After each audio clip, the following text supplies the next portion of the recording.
Target, and Walmart, to name a few. The Caracol factory was built, but it didn't create 60,000 jobs. It created barely 5,000 jobs. But the major American companies who got textiles tariff-free, made at low wages, benefited enormously. And the end effect on the Haitians was very, very minimal.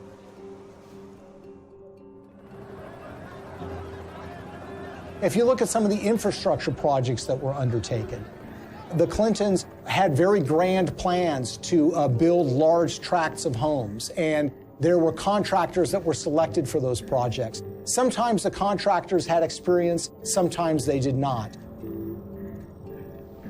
There's one company in Florida that spent $1 million getting equipment into Haiti.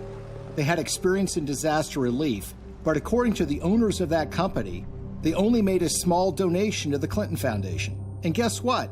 They didn't get any relief contracts.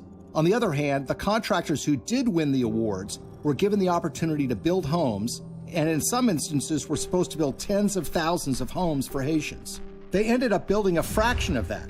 For instance, the New Settlements program was supposed to build 15,000 homes for $53 million.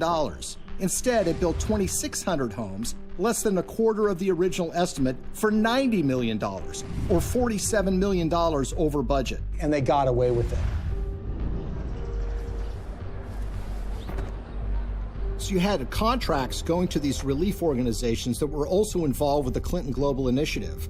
And you had this one organization, Dahlberg, that was supposed to do an assessment for relocating people that suffered from the earthquake. They determined that people should be moved to a site that happened to be on a cliff that was highly unstable. USAID's Inspector General reviewed Dahlberg's recommendations and found them basically unusable. One member of the USAID shelter team was quoted by Rolling Stone magazine as saying that the recommendations were so bad, it looked like the team never even got out of their SUVs. Another person said that only one of the people that was sent to Haiti by Dahlberg actually spoke French. Telecom mogul Dennis O'Brien is one of the world's richest people, and he's finding opportunities in the poorest country in the Western Hemisphere. The Irish billionaire is the largest private investor in Haiti through his company Digicel, and he's now leading the Clinton Global Initiative efforts down in Haiti. Probably no one came out better in the Haitian reconstruction effort than an Irish billionaire. We've all heard about the Chinese contracts in this country. Their interferences from the World Bank against this contract. What does Mr. Clinton think through the mouth of Mrs. Clinton? And what does Mr. Mutombo think on this situation? Thank you very much.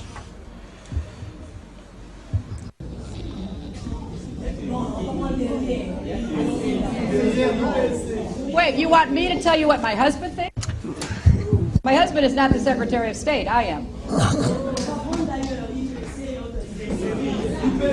So you ask my opinion, I will tell you my opinion. I'm not going to be channeling my husband. It is difficult to draw the lines between personal privacy, family privacy, but I think as a society we've had more than enough examples. Whether they're living in rural Iowa or inner city New York or anywhere else. It was really silly. I'm glad nobody was around. The road to being somebody in this society starts with Monica Lewinsky. I'm not sitting here as some little woman standing by my man like Tammy Wynette. I am so grateful to him for a lifetime of... You're not looking at me. Are you a narcissistic Looney Tune? I am not. Get back up. I knew you would. I knew you'd have to. I mean, you have every right to ask, and I have every right to tell you how I feel. Really? You know, they've just been minding their own business and they got hit by a meteor. You're not going to comment on what I did or did not say back in the late 90s. And every time she called distraught saying her life was going to be ruined. But how are you different? It's really another one of my blessings. All kinds of experiences. Really, yeah. I mean, I think that's only natural. You know, he can talk about whatever he wants to talk about. And if he decides to run, he'll be fair game too for everybody. I have moved on, and that's how I see my life and my future. It's not an image question so much as a priority question. And when I started this campaign, I'm not sure I knew quite what to expect. Lifting up our children with better education. Education. I hope you'll give me that chance. I happen to think that it is just totally off base. It's, so far out, it's hard to even understand and take seriously. Somebody said, Questions come up, and we'll just keep doing our best to answer them, and hopefully it'll end at some point. But what people are talking to me about is not that. I got to tell you. Who else was at your home? Were you alone? I was alone, yes.